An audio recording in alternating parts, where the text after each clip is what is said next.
Content Wezot? Ça va? Tout le monde m'entend? Oui. Voilà, en tous les cas, vraiment, Content Wezot, c'est la manière de saluer en Martinique pour dire nous sommes contents de vous voir. Vraiment, ça nous fait très plaisir d'être parmi vous ce matin.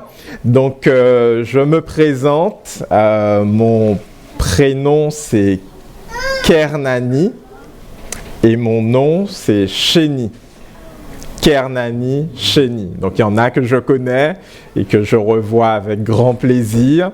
Et puis, tous ceux que je ne connais pas, vraiment, n'hésitez pas après l'assemblée à ce qu'on puisse se voir, échanger aujourd'hui. Donc, nous venons de la Martinique. Vous voyez ici le logo de notre congrégation.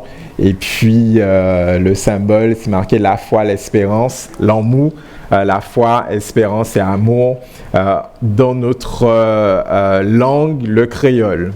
Donc, la Martinique, c'est une île française, mais nous avons le créole. Donc, je vais vous présenter rapidement ma famille. Donc, vous voyez ici Juliette, mon épouse, et mon garçon, Kenan. Donc il y a 8 ans, et donc c'est une photo qu'on a prise à la maison. Donc c'est un peu vert, c'est normal, il y a beaucoup, c'est un peu la nature. Et puis ici c'est une photo de ma plus grande famille. Donc il y a mon père que Roger a présenté, ma sœur et un de mes neveux, Georges-Henri. Donc c'était lors de notre périple dans votre beau pays. On n'a fait qu'une petite partie du pays, mais c'est vraiment magnifique et très beau. Donc nous avons profité du sirop d'érable, entre autres, mais du bon poisson, de la bonne nourriture. Donc je vais juste vous donner quelques éléments pour ceux qui ne connaissent pas très bien la Martinique. C'est tout petit, alors que le Canada, c'est très grand. La Martinique, c'est une petite île de la Caraïbe. Elle fait partie de ce qu'on en appelle les Petites Antilles. Et donc, vous voyez ici, on a Saint-Vincent. Nos sœurs là-haut viennent de l'archipel de Saint-Vincent. Il y a plusieurs îles. C'est un archipel extraordinaire. Si vous avez envie de découvrir un lieu paradisiaque sur Terre, vous faites une croisière, vous partez de la Martinique et vous naviguez en catamaran en voilier jusqu'à Saint-Vincent, aux îles Grenadines. C'est vraiment extraordinaire. Et la Martinique est ici, 2 îles avant, juste avant l'île de Sainte-Lucie. Donc, on voit ici la Martinique, c'est une île volcanique avec un volcan très actif qui se trouve dans le nord, qui s'appelle la montagne Pelée. Et on a dans le sud des anciens volcans, et donc par conséquent le sud de l'île est un peu moins montagneux. Il y a beaucoup plus de plages type sable blanc, et au nord il y a beaucoup plus de plages type sable noir. Donc c'est une île que je vous invite à visiter. Bien sûr, on va trouver des plages, on va trouver la forêt, la montagne qu'on voit ici avec la ville de Saint-Pierre. Et puis ici, la forêt tropicale qui est vraiment très dense. Ça vous donne un petit aperçu, si vous n'êtes jamais allé dans une île des Antilles, à quoi ça pourrait ressembler la Martinique. Alors, la congrégation de la Martinique, alors ici, on a une petite photo qu'on a prise cette année. On entourait un de nos anciens, Papy Albert. Et donc, c'était on voulait honorer un de nos anciens. Et donc, on voit la congrégation. Donc, il y a on va dire, c'est une congrégation qui commence à vieillir, même si on a encore des enfants, des jeunes, mais elle reflète un petit peu la situation de la Martinique où beaucoup de nos jeunes s'en vont pour étudier, pour travailler. Et donc, c'est vrai qu'on a un peu moins de jeunes qu'il y a 20 ou 30 ans où il y avait énormément de jeunes dans la congrégation, mais ils viennent, voilà, surtout en France, et ils partent surtout en France pour travailler. Alors, c'est une congrégation qui reste très dynamique. On voit ici une partie de nos jeunes cette année où on avait une soirée en leur honneur. Donc, on les avait reçus dans une réception un petit peu à l'hôtel pour leur témoigner notre affection, notre amour. Et puis, une congrégation où on aime beaucoup louer le Seigneur, comme ici, beaucoup chanter. Donc là, c'était un des derniers concerts qu'on a eu au niveau de la congrégation. Et vous voyez, le 60, c'est parce que la congrégation a 60 ans cette année 2023. Merci. Et puis on les voit encore ici, c'était lors de notre temps de concert où voilà, le groupe de louanges était réuni. On a fait une petite photo sympathique pour montrer que voilà, celui qui nous guide, c'est le Seigneur. Voilà un petit peu. Alors, le message du jour, il est intéressant parce qu'on va toucher à quelque chose d'essentiel, et je voudrais simplement qu'on baisse simplement la tête et on va demander à Dieu sa guidance. Donc Seigneur, merci pour ta présence, merci pour qui tu es, et merci parce que dans ta parole, Seigneur, tu nous révèles qui tu es, et nous pouvons plonger en profondeur, de plus en plus, de mieux en mieux, comprendre qui tu es, qui nous sommes en toi. Alors nous te déposons ce moment béni d'avance par toi, au nom de Jésus. Amen. Amen. Je vais commencer par cette image. Peut-être l'avez-vous déjà vue, peut-être que vous ne l'avez pas déjà vue. C'est ce que l'on appelle en Martinique une yeule ronde. Yeule ronde. Aujourd'hui, vous allez apprendre du vocabulaire, c'est bien. Donc, une yeule ronde, c'est une embarcation. Donc, ça s'écrit comme ça, yeule ronde, une embarcation. Alors, ce qu'il faut savoir, c'est qu'elle est, depuis 2020, inscrite au patrimoine mondial de l'UNESCO. Pourquoi? Parce que c'est une embarcation et en même temps un sport extrêmement populaire aux Antilles. Ce qu'on voit ici, on va le voir un petit peu dans une autre photo, lorsque les alizés poussent, on est dans une zone où il y a beaucoup de vent, on voit que l'embarcation, un peu comme un hobbycat, bascule parce que les voiles sont suffisamment grandes et les hommes sont accrochés au bois dressé, c'est les barres que l'on voit ici, pour faire contrepoids, et donc l'équipe à la barre dirige le bateau et navigue. Donc c'est une navigation qui est extrêmement sportive, physique, et en même temps, quand on est au bord de l'eau ou sur l'eau, c'est absolument magnifique à voir. Donc le terme qu'on va apprendre aujourd'hui là, ça s'appelle un bois dressé. Vous pouvez répéter? Bois dressé. Donc c'est une tige de bois très solide, un bois qui est solide, et les hommes peuvent ainsi maintenir le bateau à flot. On voit ici le canot, avec ici des hommes qui sont extrêmement importants, et parce que c'est eux qui dirigent le navire à ce moment-là, et on voit surtout cet homme-là, celui qui se trouve au gouvernail, dans le langage maritime de la yeule, on l'appelle le patron. C'est lui qui dirige les hommes sur la yeule, et quand il gagne la course, on l'appelle un mapipi. Mapipi, on répète après moi, mapipi.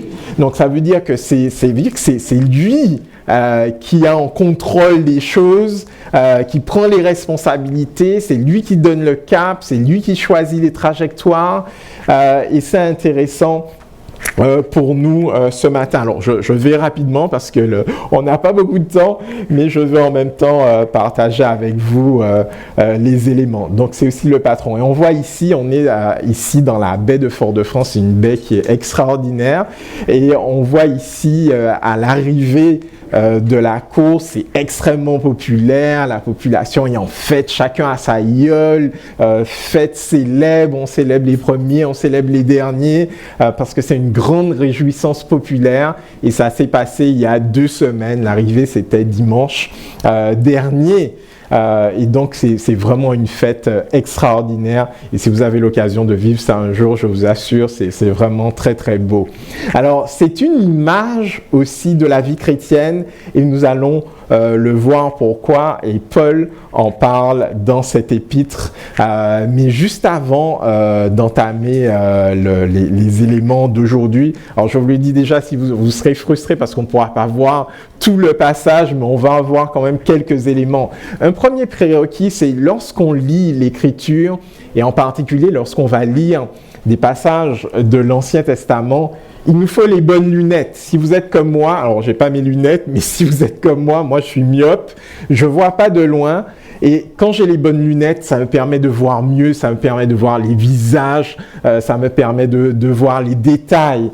Et dans la Bible, c'est pareil. Si on n'a pas des lunettes christiques, on voit des choses, mais on n'en saisit pas l'essence, on n'en saisit pas le sens non plus. Donc c'est très important, surtout quand on plonge dans l'Ancien Testament, d'avoir les bonnes lunettes. Le deuxième élément, c'est ne pas perdre de vue l'objet. On voit ici une photo, alors j'ai pas pris une photo de la Martinique pour le coup, mais on voit ici le premier plan, le second plan, l'arrière-plan, et souvent lorsqu'on regarde, on lit l'Écriture, on est happé par le premier plan et on perd de vue le second plan qui nous donne, qui est l'objet même de la photo. Et les photographes, un bon photographe, c'est quelqu'un qui est capable, à travers le premier plan, d'inviter à aller vers l'objet et de nous donner des éléments d'arrière-plan pour nous donner une explication générale. Et l'Écriture, c'est à peu près comme ça. C'est-à-dire qu'il ne nous faut pas mettre simplement le focus sur le premier plan, il faut comprendre quel est l'objet, quel est l'arrière-plan, et le tout va nous donner et va révéler le contenu, l'objet dont il est question. Troisième élément, quelques éléments de contexte que je voudrais donner. Lorsque nous parlons de la Bible, et c'est bien parce que Paul, dans Romains, va vraiment nous le montrer, c'est-à-dire qu'il n'y a pas simplement l'Ancien Testament et puis le Nouveau Testament, mais il y a la parole révélée, écrite du Seigneur, et il nous montre que c'est lié, il y a une ligne de fond, quelque chose qui va toujours rester, c'est comment le Seigneur va dévoiler ce plan de salut extraordinaire en Jésus-Christ. Et il nous faut toujours avoir cet élément en tête. Troisième élément, autre élément aussi à avoir en tête, c'est que lorsqu'on parle de l'Ancien ou notamment du Nouveau Testament, il y a une manière dont la Bible est écrite. On voit qu'il y a d'abord l'histoire, ensuite l'explication de l'histoire, et ensuite quelque chose qui part dans une apogée et qui nous montre les choses dans leur paroxysme. L'histoire, c'est les évangiles. L'explication et les actes, et l'explication de l'histoire, c'est les épîtres. Et on va ensuite dans une apogée extraordinaire, paroxysmique, qu'est le livre de l'Apocalypse. Et l'Ancien Testament est un peu construit de la même manière. Et il faut l'avoir en tête lorsqu'on lit les évangiles. Donc nous, on sera dans Romains, donc on est dans l'explication de l'histoire. L'épître aux Romains, c'est une épître extraordinaire. Les théologiens écrivent dessus. Ce qu'il faut simplement avoir en tête, c'est que si elle est positionnée là où elle est, c'est pas simplement au hasard. Elle est là parce que elle se pose comme un fondement qui va nous permettre de comprendre ce qui vient après. Et effectivement, lorsqu'on prend le temps de lire Romains, on comprend que le Seigneur a voulu par le Saint-Esprit poser les fondations. Elle nous parle de la plénitude de notre salut en Jésus-Christ. Ce livre, il va mettre l'accent sur le salut complet. Un salut passé, les œuvres accomplies en Christ, un salut présent, ce que Jésus est en train de faire dans nos vies, un salut futur qui sera complètement réalisé à son retour. Et le point, c'est que le livre ne nous dit pas c'est simplement un plan, mais Paul met l'accent en disant c'est une personne. Le salut, c'est une personne, Jésus-Christ. C'est un salut complet. Mais plus que cela, lorsqu'on lit Romains, ça nous montre que Jésus est un sauveur complet.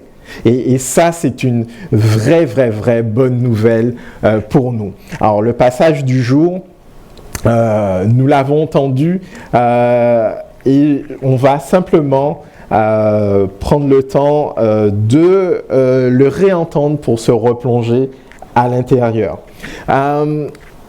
Romains chapitre 10, versets 5 à 15.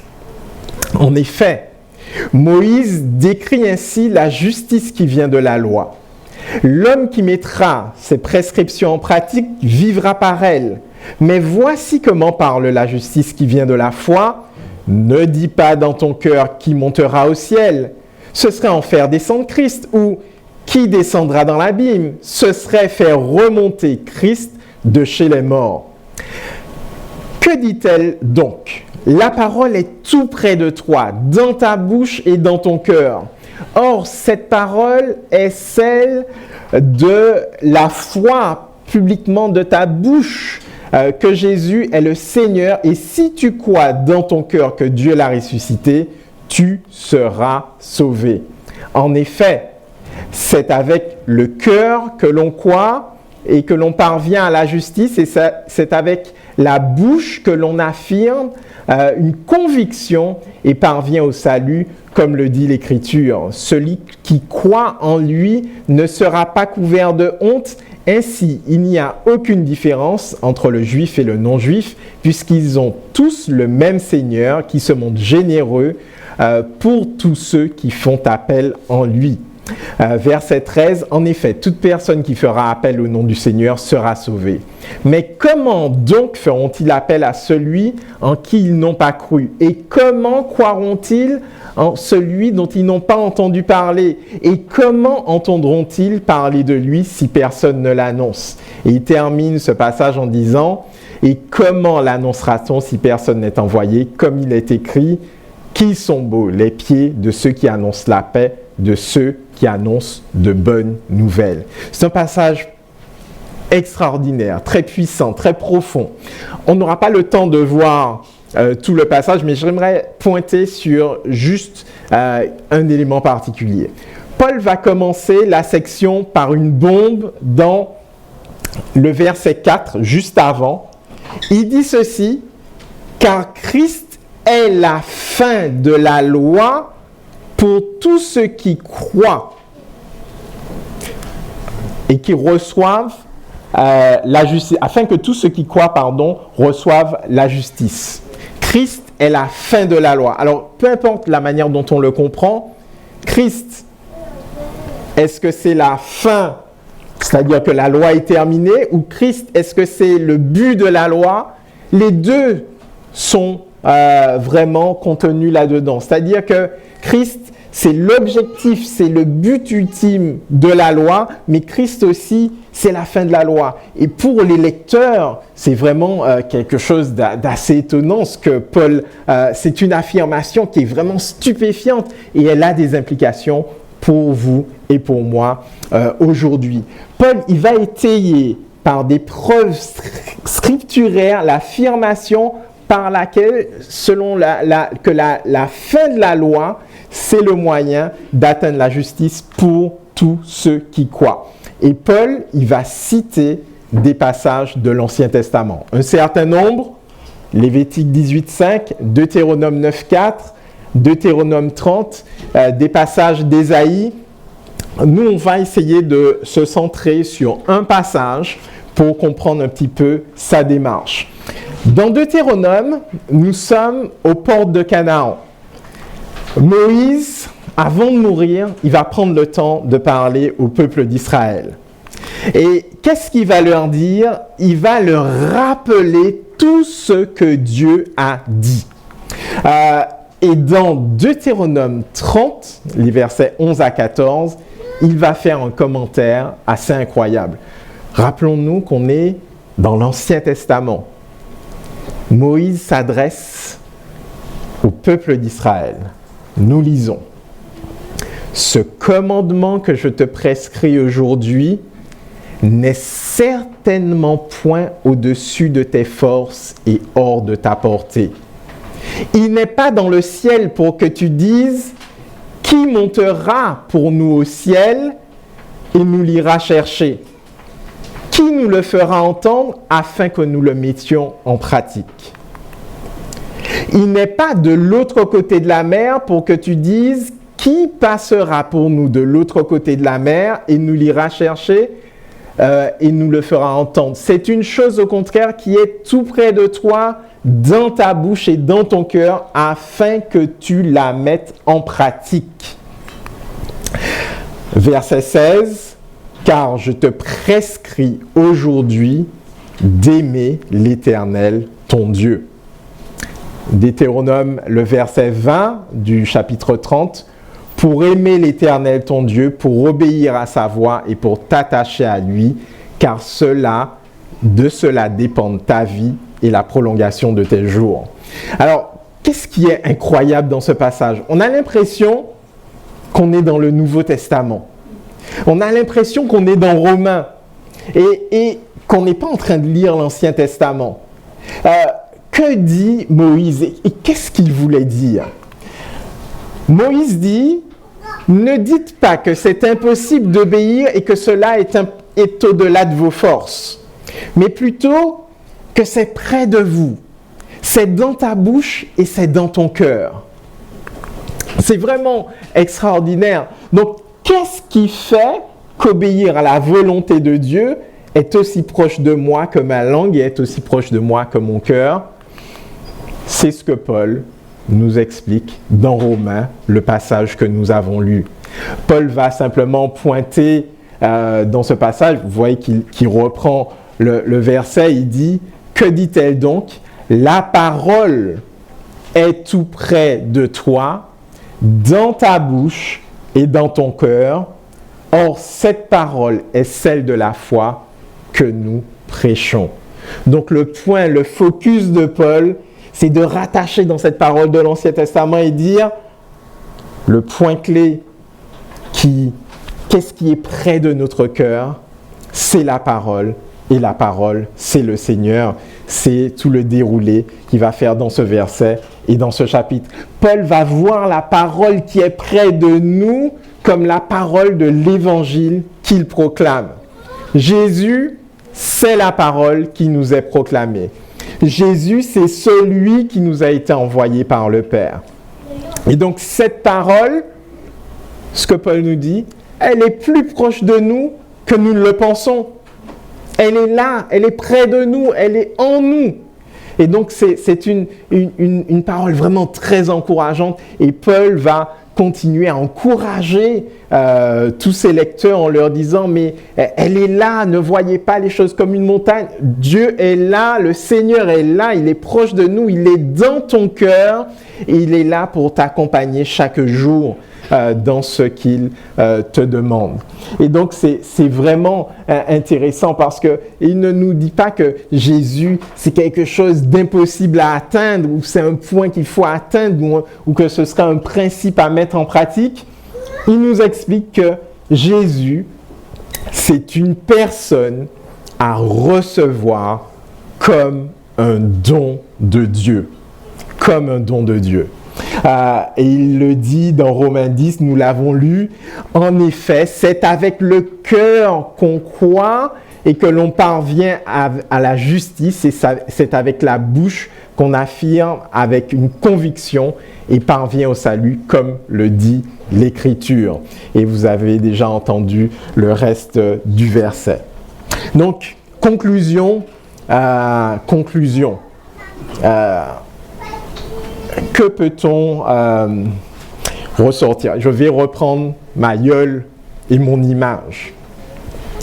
Dans la gueule, c'est un peu une image de la vie chrétienne. Nous avons des équipiers qu'on appelle des gueuleurs. Et toi et moi, en fait, nous sommes des gueuleurs. Nous sommes dans la barque, dans la gueule de la vie. Mais la bonne nouvelle que nous dit Paul, c'est que Jésus, il est plus près que nous ne le pensons. La bonne nouvelle, c'est quoi? C'est que Jésus, c'est la gueule. C'est une bonne nouvelle. Parce que ça veut dire que dans la vie, alors que nous faisons face à plein de difficultés, nous sommes dans la gueule Jésus. La deuxième bonne nouvelle, dans la gueule, c'est que le barreur, celui qui met le cap, c'est Jésus encore une fois. Donc il est à la fois la gueule, mais en même temps c'est lui le patron de la gueule. Donc c'est lui qui va diriger, organiser les choses. Donc ça nous rassure, Jésus il est plus proche de nous que nous ne le pensons. Troisième bonne nouvelle, c'est qu'alors que nous naviguons dans cette vie, le vent du Saint-Esprit est là pour nous pousser, pour pousser la gueule et nous emmener, nous faire naviguer, nous faire avancer dans notre quotidien. Ça, c'est une merveilleuse nouvelle. Et donc, le point dans tous ces éléments-là, c'est que nous sommes sur les bois dressés dans nos vies. Il y a des coups de vent, il y a des situations compliquées, mais Jésus est plus proche que nous ne le pensons. Il est dans la gueule, mais lui-même, c'est la gueule. Et qu'est-ce qu'il fait, le Seigneur? Il nous emmène là où il a prévu de nous emmener. Il est à bord. Il est là. C'est le mapipi de notre gueule. C'est le chef, le patron. On peut lui faire confiance. Et la grande nouvelle, c'est que bientôt,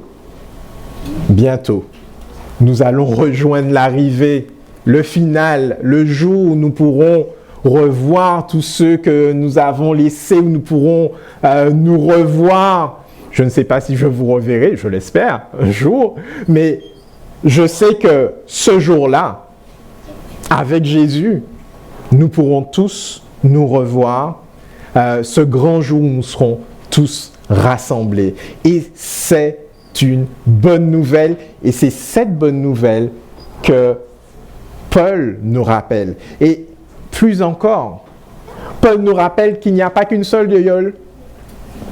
Il y a la gueule GCI Montréal, mais il y a d'autres gueules dans le monde.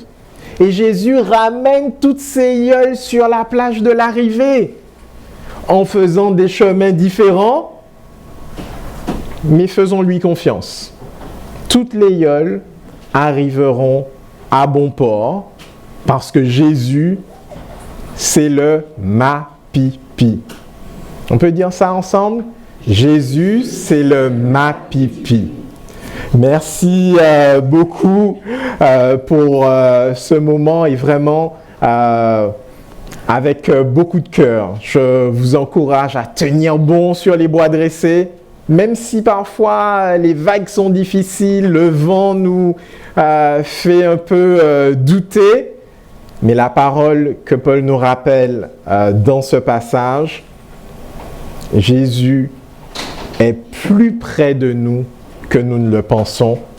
Et il ne nous demande pas des choses que nous ne pouvons pas atteindre. Il est là, il nous accompagne. Et on va le revoir encore une fois. L'arrivée, il y a la joie, il y a le partage, il y a le fait d'être enfin ensemble. Mais pour l'instant, soyons encouragés. Nous sommes dans la bonniole, là où nous devons être. Avec beaucoup d'amour et beaucoup d'affection, nous vous témoignons vraiment toutes les salutations de tout le monde. Et puis je prends toutes les salutations et je vais les amener à vos frères et sœurs en Martinique. Amen.